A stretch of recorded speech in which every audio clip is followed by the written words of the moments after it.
आगामी काळातील गुढीपाडवा, रमजान ईद तसेच श्रीरामनवमी या सणांच्या तसेच नागपूर येथे घडलेल्या अप्रिय घटनेच्या अनुषंगाने काल दिनांक 24 मार्च 2025 रोजी संध्याकाळी 5:38 ते संध्याकाळी 6:12 कर्नाळा भाजी मार्केट पनवेल या ठिकाणी दंगा काबू योजनेची रंगीत तालीम घेण्यात आली।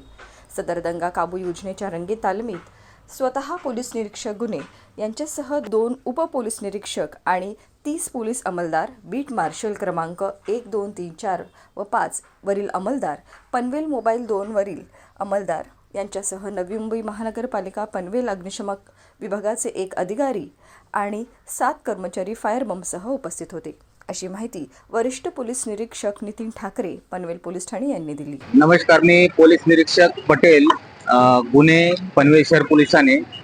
आगामी सण आणि उत्सव जे येणार आहेत त्या काळामध्ये एखादा जर कायदा सुव्यवस्थेचा प्रश्न निर्माण झाला तो कशा पद्धतीने हाताळावा याकरिता आज रोजी कर्नाळा भाजी मार्केट या ठिकाणी दंगल काबू योजना राबवण्यात आलेली होती। सदरवेळी पनवेल शहर पोलीस ठाण्याचे वरिष्ठ पोलीस निरीक्षक श्री ठाकरे साहेब तसेच 20 ते 25 कर्मचारी सदरवेळी हजर होते। यावेळी जे दंगल काबू योजनेच्या वेळी जे नागरिक जमा झाले होते त्यांना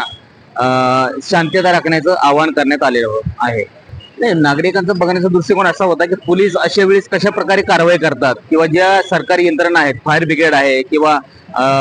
हॉस्पिटलचे ॲम्ब्युलन्स वगैरे आहे, त्या कशा प्रकारे या एखादा कायदा सुव्यवस्थेचा प्रश्न निर्माण झाला किंवा दंगल झाली तर त्या ठिकाणी किंवा त्यावेळी कशा प्रकारे प्रतिसाद करतात ते या ठिकाणी जमलेल्या लोकांनी पाहिलं।